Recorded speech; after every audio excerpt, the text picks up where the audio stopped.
आज है 30 जुलाई 2024, दिन मंगलवार। Welcome back to clean news UP. चलिए देखते हैं उत्तर प्रदेश की 25 फटाफट बड़ी खबरों को। महाकुंभ 2025 में 1.5 लाख अस्थायी शौचालय बनेंगे, 10,000 कर्मी संभालेंगे साफ सफाई। मुख्यमंत्री योगी आदित्यनाथ के निर्देश पर 12 साल में एक बार होने वाले सनातन धर्म के महाकुंभ पर्व को दिव्य और भव्य बनाने की दिशा में काम और तेज कर दिया गया।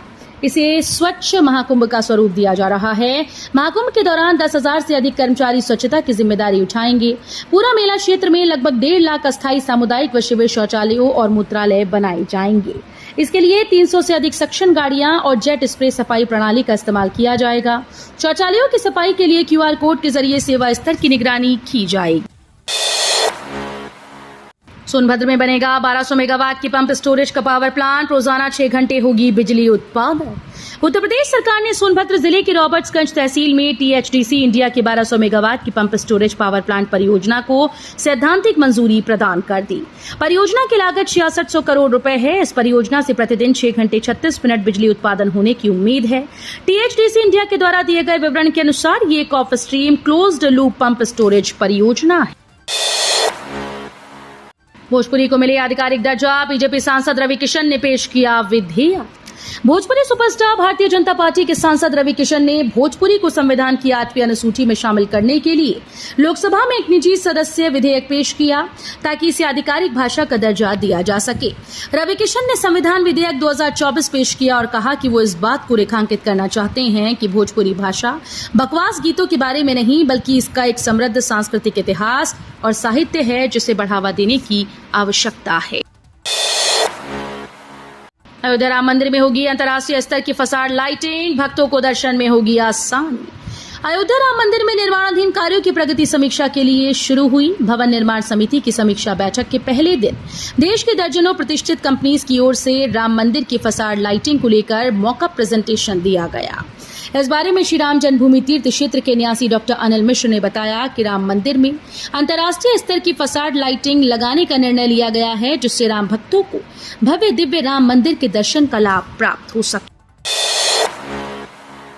केशव मौर्य ने ली योगी के गृह विभाग की मीटिंग, DGP ACS को निर्देश दिए, CM को ट्वीट में टैग भी नहीं किया। यूपी के डिप्टी CM केशव प्रसाद मौर्य लोकसभा चुनाव के बाद से चर्चा में हैं। उनके बयान, मुलाकात और ट्वीट ने पूरी बीजेपी में हलचल मचा रखी है। इस हलचल को सोमवार की शाम एक बार फिर से बढ़ावा मिल गया जब केशव प्रसाद ने मुख्यमंत्री योगी आदित्यनाथ के गृह विभाग की बैठक बुला ली। बैठक में पहुंचे DGP प्रशांत कुमार और ACS दीपक कुमार को कानून व्यवस्था दुरुस्त करने समेत कई निर्देश दिए। इस मीटिंग के बारे में केशव ने सोशल मीडिया प्लेटफॉर्म X और फेसबुक पर कई फोटो के साथ जानकारी साझा की। CM योगी के विभाग की बैठक कर रहे केशव ने उन्हें टैग ही नहीं किया, जबकि प्रधानमंत्री नरेंद्र मोदी, गृह मंत्री अमित शाह, भाजपा अध्यक्ष JP नड्डा के साथ बीजेपी और यूपी बीजेपी को टैग किया। लखनऊ से लखीमपुर तक यूपी के 63 स्टेशन वर्ल्ड क्लास बनेंगे।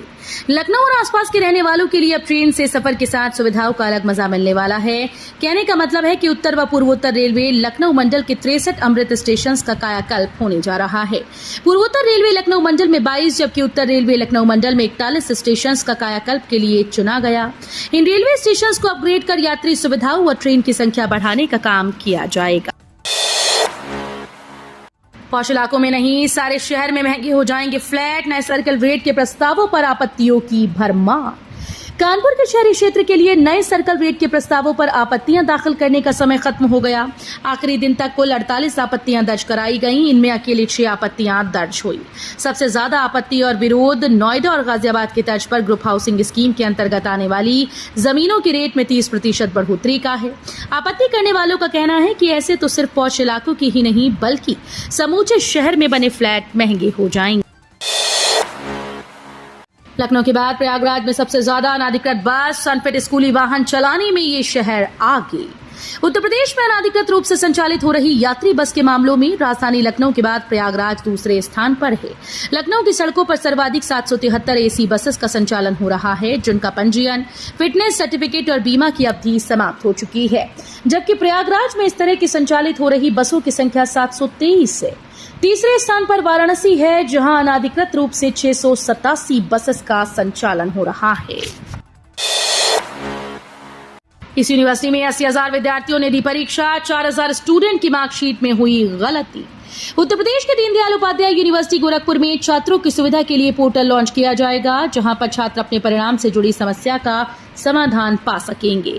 अब तक यूनिवर्सिटी में छात्र लापरवाही का शिकार होते थे और उन्हें परेशानी झेलनी पड़ती थी, जिससे इनकम्प्लीट परिणाम लेकर स्टूडेंट विभाग के चक्कर लगाते थे।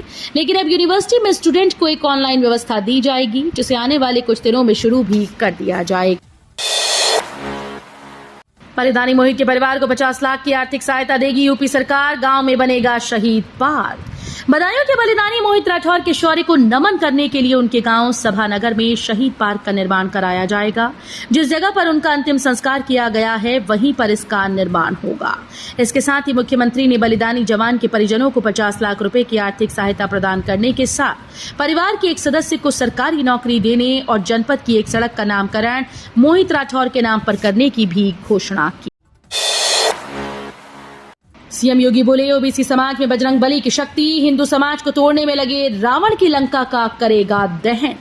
मुख्यमंत्री योगी आदित्यनाथ ने कहा कि कालांतर में जिस तरह से विदेशी आक्रांताओं ने हिंदू समाज में फूट डालने का षड्यंत्र रचा था, उसी तरह से विपक्षी दल भी छद्म धर्म निरपेक्षता के नाम पर हिंदू समाज को आपस में लड़ाने की साजिश रच रहे हैं। ओबीसी समाज में बजरंगबली की शक्ति है, बस उस शक्ति को जगाने की आवश्यकता है। नोएडा ग्रेनो के बीच चलेंगी इलेक्ट्रिक बसेस, प्राधिकरण ने तेज की तैयारी। नोएडा ग्रेटर नोएडा वेस्ट से जुड़े हुए लोगों के लिए खुशखबरी है। ये निवासियों को अब जाम और ऑटो की मारामारी से राहत मिलेगी। दरअसल नोएडा प्राधिकरण ने नोएडा ग्रेनो के बीच ई बसेस चलाने की तैयारी शुरू कर दी है। यहां मिनी बसेस चलाई जाएंगी। मौजूदा शहर में शहर के लोग ऑटो, कैब, ई रिक्शा के भरोसे रहते हैं। पीएमई बस सेवा योजना शुरू होने के बाद नोएडा वासियों को पब्लिक ट्रांसपोर्ट की बेहतर कनेक्टिविटी मिलेगी। स्टाइपेंड बढ़ाने की मांग। प्रदेश में एमबीबीएस और बीडीएस के छात्रों को इंटर्नशिप के दौरान सरकार 13,409 रुपए देती है। इसे बढ़ाने की मांग को लेकर छात्रों ने प्रदेश के स्वास्थ्य मंत्री को पत्र लिखा। उनका कहना है कि जिम्मेदारी और सेवा के अनुपात में ये राशि कम है। किराया, भोजन, परिवहन, अध्ययन सामग्री सहित दिनचर्या की जरूरतों को पूरा करने में गंभीर कठिनाई का सामना करना पड़ता है। ग्रेटर नोएडा के 40 आरडब्ल्यूए खोलेंगी, सीईओ के खिलाफ मोर्चा, बड़े आंदोलन की चेतावनी। Federation of RWA greater Noida बैठक सेक्टर बीटा 1 दफ्तर में हुई। इस बैठक की अध्यक्षता देवेंद्र टाइगर के द्वारा की गई, जबकि संचालन की जिम्मेदारी दीपक कुमार भाटी ने निभाई। बैठक में ग्रेटर नोएडा प्राधिकरण द्वारा 28 जुलाई 2024 को हुए सांकेतिक प्रदर्शन और ज्ञापन में रखी गई 7 मांगों पर की गई चर्चा प्रमुख रही। प्रमुख मांगे पानी के बिलों में बढ़ोतरी, गार्बेज पर चार्ज और ठेकेदारों के काम में लापरवाही आदि। यमुना प्राधिकरण के सीईओ की बड़ी घोषणा, नवरात्रि में लॉन्च होगी 3,000 प्लॉट की स्कीम। यमुना विकास प्राधिकरण के मुख्य कार्यपालक अधिकारी डॉक्टर अरुणवीर सिंह ने एक बड़ी घोषणा की। उन्होंने बताया कि इस साल नवरात्रि के दिनों में 3,000 प्लॉट की एक नई स्कीम लॉन्च की जाएगी। ये सभी प्लॉट प्राधिकरण के दूसरे और तीसरे चरण के लिए होंगे। इसके लिए तैयारियां शुरू कर दी गई। 4 महीने में ही सुपरहिट हुआ यूपी का ये एयरपोर्ट, अब 3 और शहरों के लिए मिलेगी फ्लाइट। धनीपुर एयरपोर्ट से अब अलीगढ़ के यात्री लखनऊ के साथ साथ आजमगढ़, श्रावस्ती और चित्रकूट भी जा सकेंगे। अलीगढ़ से ये सेवाएं अब शुरू हो गई। अलीगढ़ से लखनऊ की सप्ताह में 3 दिन वाली उड़ान सेवा अब 6 दिन कर दी गई।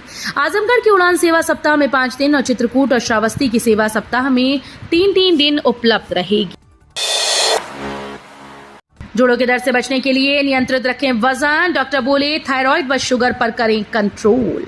बढ़ती उम्र में ज्यादा वजन जोड़ों के दर्द का सबसे बड़ा कारण है। इस समस्या से बचने के लिए आपको शुगर व थायराइड को नियंत्रित करना होगा। ये सलाह फिजिशियन डॉक्टर मोनिस जलील ने दी। उन्होंने रेड मीट व अल्कोहल से परहेज रखने को भी कहा। डॉक्टर का कहना है कि गठिया की समस्या कई तरह की होती है। युवाओं में अलग व बुजुर्गों में अलग तरह की परेशानी होती है। आराम करने से दर्द बढ़ता है या घटता है, कार्य करने से दर्द कम होता है या बढ़ता है। राजनाथ की अध्यक्षता में हुई रक्षा खरीद परिषद की बैठक, नेविगेशन प्रणाली की खरीद को मंजूरी। रक्षा मंत्री राजनाथ सिंह की अध्यक्षता में रक्षा खरीद परिषद की अहम बैठक कल नई दिल्ली में आयोजित हुई। इस बैठक में भारतीय सेना के बख्तरबंद लड़ाकू वाहनों और 22 इंटरसेप्टर नौकाओं के लिए नेविगेशन प्रणाली की खरीद को मंजूरी मिली। हालांकि नेविगेशन प्रणाली और 22 इंटरसेप्टर नौकाओं की खरीद की कीमत का खुलासा नहीं हो पाया। अब पीओके भी नहीं जाना होगा और आतंकवाद के अड्डे भी हो जाएंगे खत्म। भारत ने अमेरिका से खरीदे Hunter killer drone. Bharat America से दुनिया का सबसे खतरनाक ड्रोन MQ-9B प्रेडेटर खरीद रहा है। भारत और अमेरिका के बीच ये डील 25,955 करोड़ रुपए से भी ज्यादा की है। अमेरिका का ये ड्रोन भारत की 3 सेनाओं को दिए जाएंगे। अमेरिका न केवल ड्रोन की डील कर रहा है, बल्कि उसने कहा कि भारत को ताकतवर स्वदेशी ड्रोन बनाने की तकनीक में भी मदद करेगा। चक्रव्यूह का चयन पीएम मोदी छाती से लगाकर चलते हैं। राहुल गांधी ने लोकसभा में किया अभिमन्यु का जिक्र। लोकसभा में नेता प्रतिपक्ष राहुल गांधी ने बजट चर्चा में हिस्सा लिया। इस दौरान राहुल गांधी ने महाभारत का जिक्र कर मोदी सरकार पर निशाना साधा। राहुल गांधी ने कहा कि हजारों सालों पहले हरियाणा के कुरुक्षेत्र में अभिमन्यु को 6 लोगों ने चक्रव्यूह में मारा था। चक्रव्यूह के अंदर डर होता है, हिंसा होती है और अभिमन्यु को चक्रव्यूह में फंसाकर 6 लोगों ने मारा। एससी ने यूजीसी नेट परीक्षा रद्द करने की सरकार के फैसले के खिलाफ जनहित याचिका पर विचार करने से किया इनकार। सुप्रीम कोर्ट ने यूजीसी नेट परीक्षा रद्द करने के सरकार के फैसले को चुनौती देने वाली जनहित याचिका पर सुनवाई करने से इनकार कर दिया। पीटीआई के हवाले से मुख्य न्यायाधीश डीवाई चंद्रचूड़ और न्यायमूर्ति जेबी पारदीवाला और न्यायमूर्ति मनोज मिश्रा की पीठ इस याचिका को लेकर कहा कि जनहित याचिका को वकील के द्वारा दायर किया गया था, न कि पीड़ित छात्रों के द्वारा, इसलिए इस याचिका को गंभीरता से नहीं लिया गया। पुलिस भर्ती परीक्षा हाथरस के 12 केंद्रों पर 3,984 अभ्यर्थी होंगे शामिल। हाथरस जिले में 12 केंद्रों पर होने वाली यूपी पुलिस आरक्षी भर्ती परीक्षा में 3,984 अभ्यर्थी भाग लेंगे। पुलिस प्रशासन परीक्षा की तैयारियों को अंतिम रूप देने में जुट गया। प्रदेश में 23, 24, 25, 30 व 31 अगस्त को ये परीक्षा होनी है। बारिश को तरसते यूपी में मानसून का नया अलर्ट। इन जिलों में झूमकर बरसेंगे बादल। मानसून में अब की बार बारिश यूपी के 13 जिलों में खूब हुई। लखनऊ, कानपुर, रायबरेली, उन्नाव समेत 16 जिले बारिश को तरस गए। इन जिलों में लोग अच्छी बारिश का इंतजार कर रहे हैं। इस बीच मानसून को लेकर नई जानकारी सामने आई। मौसम विज्ञानियों का कहना है कि मानसून धीरे धीरे सभी जिलों की ओर बढ़ रहा है। मथुरा, आगरा, फिरोजाबाद, झांसी, ललितपुर, प्रतापगढ़, इटावा सहित कई जिलों में भारी बारिश की संभावना है। यूपी में धर्म परिवर्तन और लव जिहाद पर योगी सरकार ला रही है और सख्त कानून। यूपी की योगी सरकार अब जबरन धर्म परिवर्तन व लव जिहाद को रोकने के लिए सख्त कानून बनाने जा रही है। इससे संबंधित उत्तर प्रदेश विधि विरुद्ध धर्म संपरिवर्तन प्रतिषेध विधेयक 2024 सोमवार को विधानसभा में पेश कर दिया गया।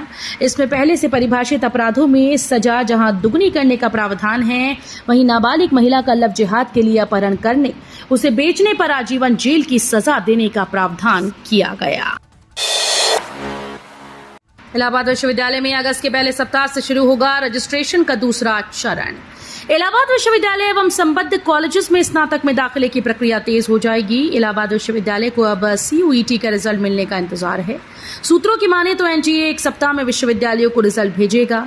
अगस्त के प्रथम सप्ताह से पंजीकरण का दूसरा चरण शुरू होगा, जिसमें छात्र कोर्स का चयन करेंगे और पंजीकरण शुल्क जमा करेंगे।